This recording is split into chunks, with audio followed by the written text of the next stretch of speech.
Welcome to the Practice Podcast, conversations probing the nature of practice. I'm your host, Dave Fearon.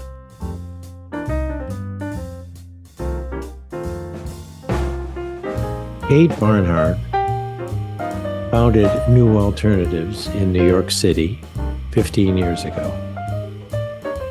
And come hell or high water, she will keep New Alternatives going, I think, to her last breath. And I hope that she draws that many years from now, because the work of New Alternatives for the people she serves in New York City is unique, indispensable, and so worthy of all that she puts into it.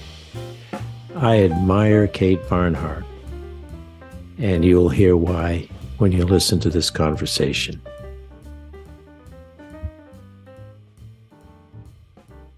Well, folks, this is a particularly special conversation for me. Where Kate Barnhart sits now, I'm known as Uncle Dave. I'm not Kate Barnhart's uncle, but I was the uncle of one of her closest and dearest friends, my niece, Kate Spencer, whom we call Kate S. Kate S. hasn't been with us now for several years, and we definitely miss her. But during the years that Kate S. was at Hampshire College with her friend Kate B., they've formed an intriguing relationship in regard to all the things that mattered to them in regard to social justice in particular. And I remember several conversations with you, Kate, at Hampshire, where I was going, whoa, this person is very committed to the equity for persons who are in the LGBTQ community back before it even had letters. So we're talking in the 90s. And I thought, she's going to be lonely in having to speak out for people who've been. I began to hear from my niece about New Alternatives. Was it called that originally? Yeah, it always has been. When did that name and therefore that mission come to your heart and mind? Well, I was the director of an emergency shelter for homeless LGBT youth called Sylvia's Place. That I remember. Yeah. And then while I was at Sylvia's Place, I could see some gaps that we weren't able to really fill just due to the sort of model that we were working in there. Because it was an overnight shelter, so there's just a limited amount of time when you had the clients awake to do other things, right? So this is New Alternatives. I started New Alternatives 15 years ago now. This is our anniversary year. And, the idea is we're a drop-in center. That's why the doorbell keeps ringing, because people can walk in. So my That's staff, good. That authenticates our conversation. Right. And that's, that model is really important, because it's so hard for clients who are homeless to deal with appointments, because they don't necessarily know what time it is, or maybe they get around the city by standing at the train station waiting for someone to put them on the train or things like that, because they can't pay the, almost $3 fare now. So, there are just all kinds of, obstacles they face in getting to appointments. So we just eliminate that, and also the frustration on our part. If you're sitting there waiting for someone who doesn't show up, then you just get grumpy, right? So it's easier just for people to show up, and then you just help whoever walks in, we keep some, during the week, we have, some pot pies and stuff and burritos and whatever in the freezer that we can just microwave and give to people as they show up. And we, I have another room, our art therapist is working, and, we just are all busily humming along here. 15 years. Yeah. Crazy, huh? So I'm assuming that in order to keep that doorbell ringing and the door open and the pot pies heated, you have to raise money. Oh yeah, I raise. You know, I mean, we're a little lower this year, um, but the previous year we got up to 500,000 our budget for the year. Yeah. So yeah, I gotta, and we don't get any government support. That's largely intentional because Yeah. the bureaucracy that goes with government contracts is so intense. I mean, I could either hire someone to work with the clients or I could hire someone to mess around with the government contracts.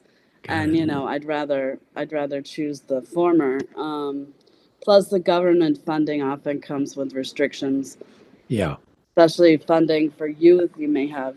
It's like you have to separate different age categories out, or you have to separate people by gender, all kinds of weird stuff. So Yeah. we don't want to do any of that. So we just go with private foundation grants, individual donations, events, and sometimes with more and more recently corporate donations, which I always think is kind of weird, but you know, Well, showing that your maybe there's corporation a is, teeny little bit of conscience that's leaking in it's to the corporate funding. Pride Month, it's rainbow capitalism. Like Yeah. we have to show that our company is queer friendly. Plus, a lot of the companies now have LGBT employees Yeah. groups within them, and those groups are often the ones that will, they'll come volunteer as a group, or they'll take the clients bowling, or and then they'll steer whatever money they have to give away over here. So that's how it works. The independence that you need to do the job as you do it is what goes along with that, though, is that it is basically on your shoulders day in and day out, Mm-hmm. 7 days a week. And I recall from some of my visits with you and when you've come up here and calls from Kate S., sometimes you have to deal with someone in crisis at night. Yeah. On a Sunday. That there's no Kate Barnhart time on your weekly calendar that you can count on, right? Well, I mean, you're within reason. I have an hour of therapy once a week. I don't answer during that, but Okay, that's good. we've been trying to train our existing clients to Yeah. to recognize what's a 9 p.m. emergency and what can really wait till office hours. It's very hard for them sometimes to know what is emergency and what isn't, as I recall.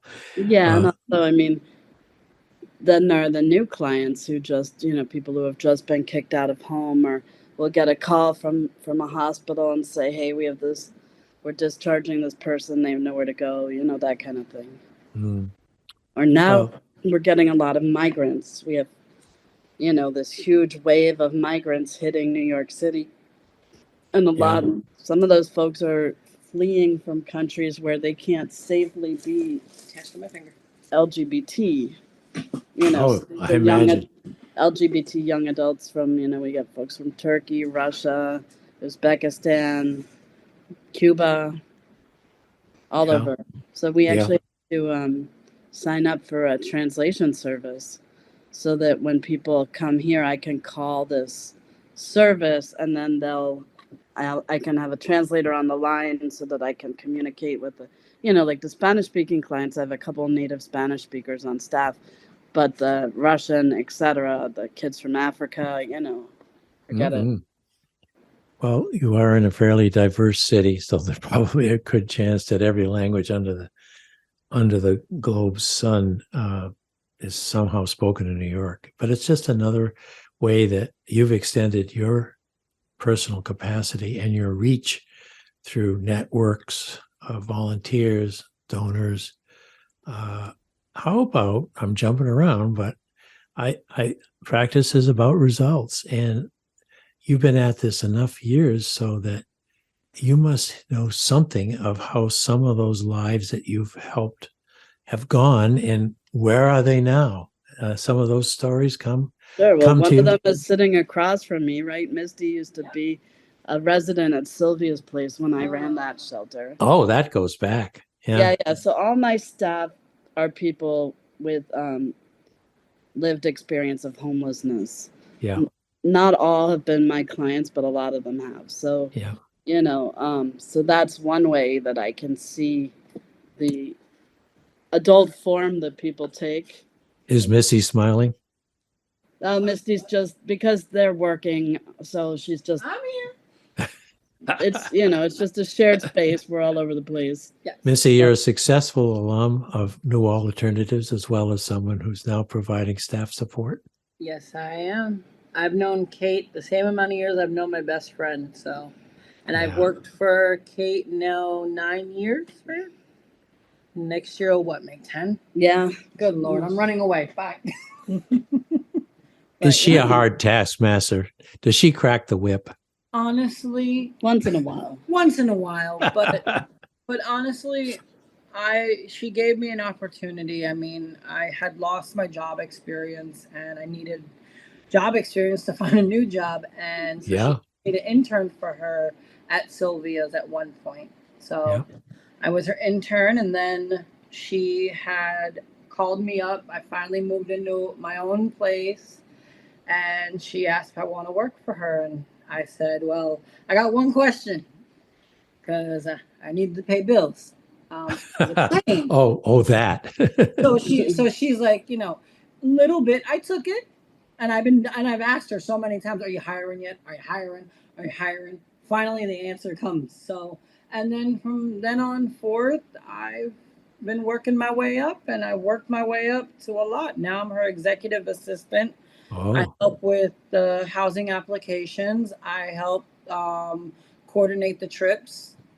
Wow. I actually, when I worked for Kate at, what was it, St. John's? Yeah. I advocated for the first trip ever, and that was to Six Flags, and we raised the money, and we just had a donor help us. So, and ever since then, I've just been doing that as well. So I've moved up to doing a lot, to being You have. Yeah. Right now, Misty is floundering around in all these boxes because, we have all these people Donations. back to school. Yeah. So we had to request people to send us a whole lot of stuff for people going back to school. Thank you, Missy. Well, that does speak volumes of how successful you I are. love this woman with all my heart, and I love Kate. So. And that as well. Yeah, because who's not to love, right? Yes. There you go. So, and I then I remember- also have other, I have other young people who've gone on to do other things. Like, I have one young man who came to New York to go to the School of Visual Arts. And, he came from a small town in Florida, and he had his family's support. But then when he transitioned to be a guy, he started out as a girl. His family cut off his support, and since he was living in the dorms, and then he lost his money for school, then he was homeless, right? And he couldn't go back to the family that was mad at him. So he came here and he was just despondent, and we were able to get him into an LGBT youth shelter, and then, convinced him that he could actually go back to school as an independent student. And he wound up going to Hampshire, where Kate and I went. Wow. Transferred his credits from SVA, and he graduated from Hampshire. That is amazing. Do you keep in touch with him now? I do, yeah. He's living in Boston. He has a job at an animal hospital. He lives in a shared house with some other people. Of course. He can't live in Boston alone. Yeah. or New York for that matter. Various other dogs and whatnot. So he's in good shape. That story I remember of sort over so many times. People you've helped get into college, going through the whole application process, all the hoops. Yeah. And then we have sometimes, a few of these boxes have laptops in them for people who are starting college this fall, because laptops are expensive, but they're essential these days. You cannot get through a day at college now without access to whatever tools they use that are on the web. So all very good. I remember wanna- before you retired, you had one of those smart classrooms, right? I sure did. That technology. The only reason I retired, Kate, was that my classroom became smarter than I am. I said, to hell with that. No, The I am a little classroom fired you. Is that what happened? I am a little concerned about artificial intelligence taking Oh, yeah. over the world. But What I'm concerned about is my clients not realizing that if they have it write their papers, they're going to wind up with a lot of gibberish in there. I keep having to tell them, make sure you read that first, because exactly, gibberish is and I would say, as the old-fashioned professor that I am, what they miss when they don't write the paper themselves is the thought. right. And also, like, aren't you paying to learn something? Yeah, I don't know. and the work of thought is largely done in writing, particularly in college, and then afterwards, if you only spoke what you know, Kate, instead of all the times you've written what you know and written about it and so forth, but it's all you. You haven't punched a key and say, write something really persuasive so someone will give us $100,000. Nah. Oops, I planted that idea. That GP or whatever chat does not raise $100,000, but it's one of those things of many that you personally have had to adapt into your way of being. What's coming next, do you think, for sustaining you, and new alternatives that you think you're going to have some new challenges? Well, I mean, we've been talking, my board and I have been talking about splitting the leadership role in half, because the agency has gotten so big that it's hard for me to do the administration, the fundraising, and see clients. Imagine that. I can. So, and it became especially clear, I had spine surgery, and so I was out for a little bit, and it was like, kind of like, wow, that's a lot of responsibility, that suddenly there's like this black hole. I mean, not that I wasn't doing it while I was lying on my back, but I'm sure you did. I was a Came little out of anesthesia and you picked up the phone. yeah. I was like, just give me a few minutes to get out of being delirious and all. Maybe delirium helps sometime. Possibly, yeah. No, it was a big one. I had those bumpy bones on the back, the ones that are kind of like where your dinosaur spikes would be. I had 3 taken out completely to open up my spinal cord, so take the pressure off the nerves to my legs. So it was kind of, it's like 5 days in the hospital. So how are your legs doing now? a lot better. I could barely walk, and now I remember that. Yeah, I can go pretty far. Like, I did the Queer Liberation March from downtown Manhattan all the way up to the Village. So, that is something. yeah, I wasn't sure I was going to be able to, but I was in a lot of pain, but by the end, but I did it. Why? Oh, this is an awful question to ask, but I'll ask it anyway. Why are you so dedicated to those of us humans who are called queer? What is it about them that is so compelling to you? Well, It has been for as long as I've known you. You've cared about what they go through, what you go through, and what my niece went through. And it seems like it's just exhausting.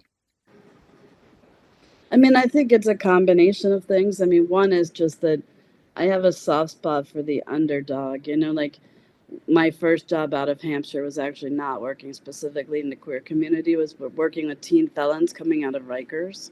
It was an alternative to an incarceration program, and I was there for a number of years. So, for me, it's more about marginalized people. There are aspects of the queer community I don't necessarily. It's not that I don't care about them, but that are not my priority. There are plenty of people in the queer community doing fine for themselves, and absolutely often in a way that's makes them into oppressors. So, but for me, I feel more of a kinship and a need to help the people who are marginalized. And a lot of, especially transgender people in our society, are very marginalized. Yeah. And I see it as being able to take, I have certain privileges. I don't have money, but I have education, for instance, and things You like do? that. And I'm able to take those privileges and kind of use them to, it's like clearing a path. I always think of my dad, would go up to the house he grew up in, Gloucester, Mass, every year and clear the trail through the woods, the hiking trail or whatever. So he would, cut away all the brush and the fallen trees and stuff. And I think that way is kind of how I work. It's like, okay, someone comes in and says, okay, I applied for food stamps 3 months ago and they approved me, but they never gave me any. And so my role is to like cut through those bureaucratic obstacles and like text my friend on the city council and be like, hey, can you give HRA a call and tell them to give this person, like that. Yeah. Yeah. I think that's a very apt analogy. And I can think of your dad, who I've met several times, wonderful teacher, the best.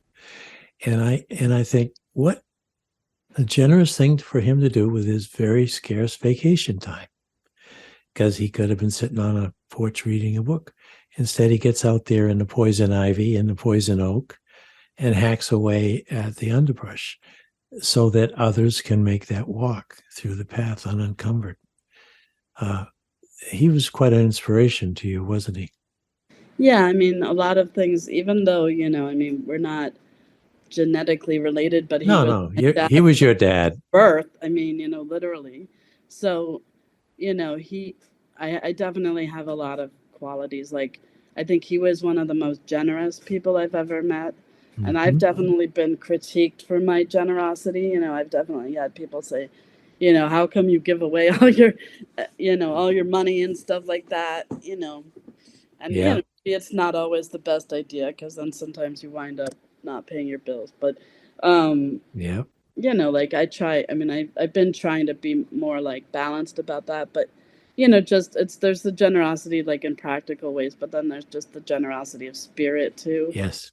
And I gained that from him. And certainly also, he had a thing for the underdog and for young people as well. He taught in what was then a really bad school. In fact, they later closed it down for being such a bad school.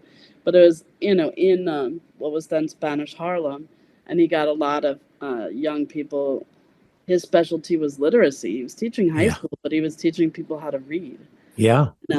And so, but he loved that job, and he was very, like if you look at there aren't a lot of pictures because that was a time when people didn't have a camera on them 24/7. But you look at the pictures that do exist, and you can see he and the young people are just having fun, with what they're doing as well as, and I think that's really important too, like to bring the humor and the fun to it also because nobody wants to have to come in and for appointments where it's just like a total drag all the time.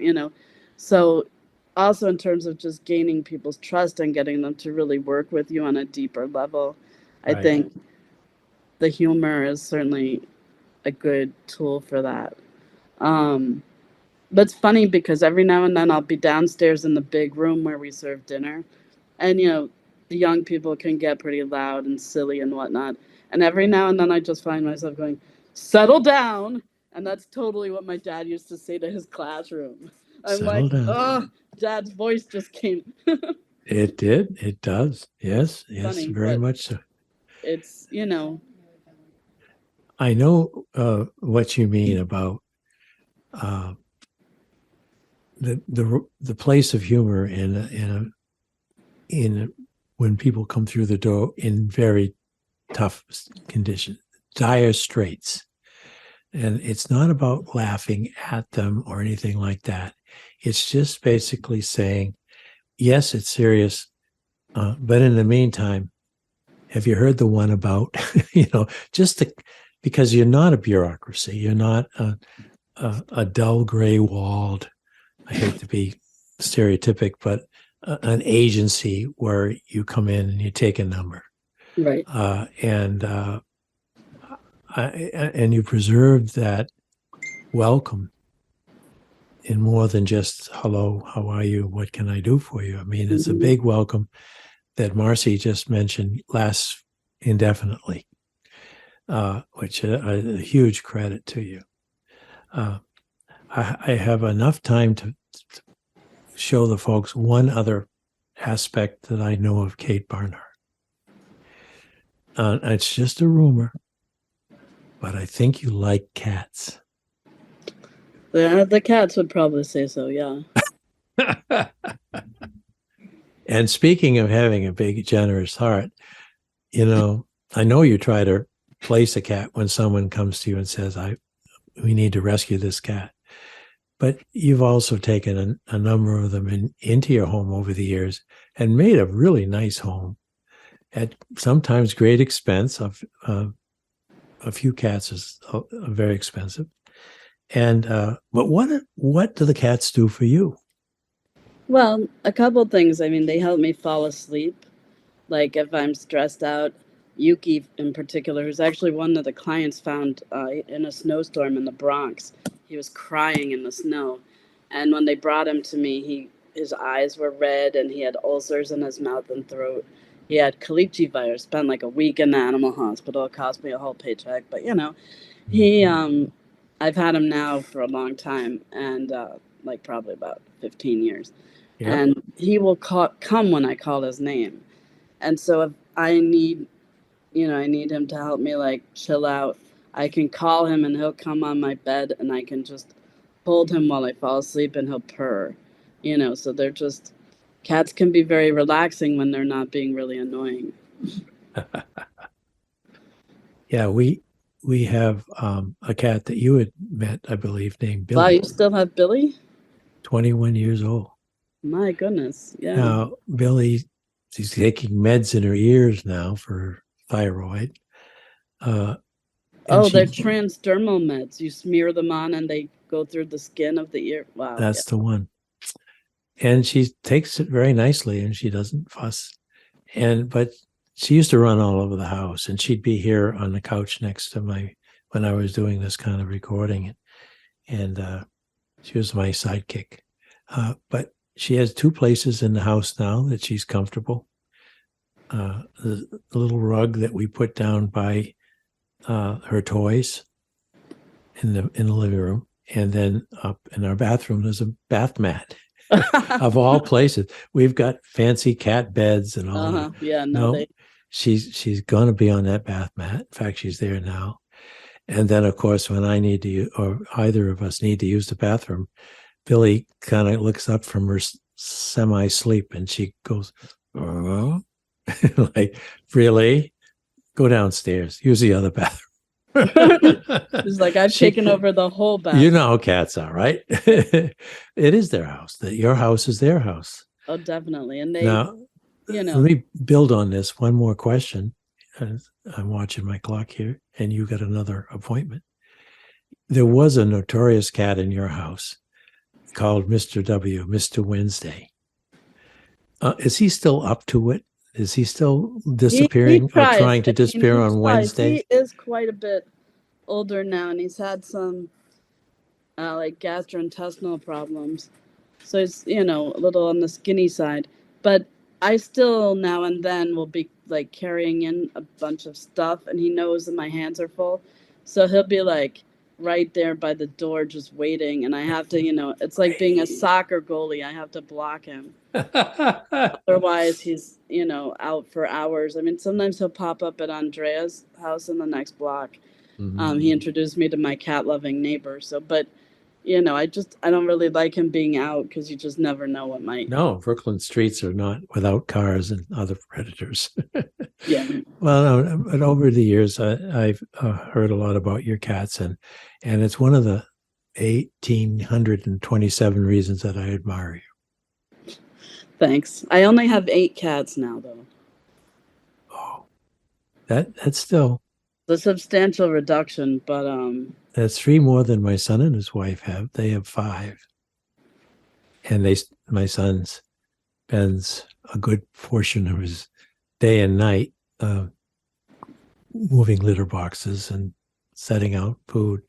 And of course, among your cats is probably the same. There's always one that needs special diet. Yeah, those guys eat in the bathroom. Yeah. Yeah. So, Yeah. But could I ever talk them out of, sending any of those cats away? No way. No way. And Billy sticks with us. Laura comes down to visit Billy. But Laura travels a lot, so. But she can't possibly have a cat. So, but if she said, okay, put her in a carrying case, I'm taking her to Vermont to live with me, we would say, no, you're not. So I digress, but I want to say to folks who listen to this, there's something happening in New York City, and it's happened for 15 years, and I hope will happen for many more, called New Alternatives. And it is a door to knock or to ring a bell and say, I've been excluded for reasons beyond my control. I was born this way, and the people who I depend on reject me, and I need to become independent. Right now, I'm not independent. I'm on the verge of the opposite.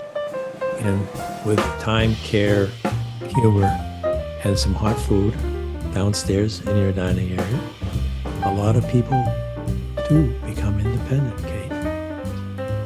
Yeah, it's just a process. You have to think of it like planting a seed, and then you have to give it time, and eventually you'll see what grows. Yeah. Well, congratulations. Thanks. Thank you. From a whole lot of people who care what you do and who you are. Thank you. You're welcome. Cool. It's the doorbell. Okay.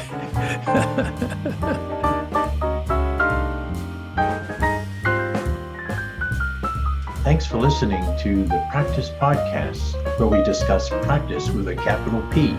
If you'd like to hear more, listen in on Spotify, Automatic, and Apple Podcasts, or go to inactionresearch.com/podcast-page. And if you'd like to learn more about social inaction and the nature of practice, head over to inactionresearch.com for more information. Thank you for supporting this show. We look forward to hearing from you soon.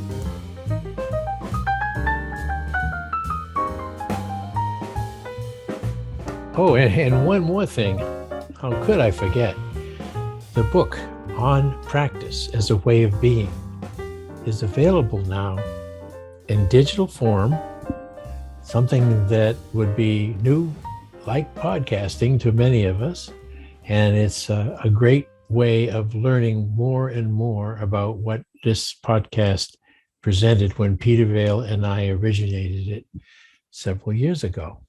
So please come to www.mylibrary.world/practice, and you'll see what I mean. Thank you. It's all right. Someone's tinkling on the keys.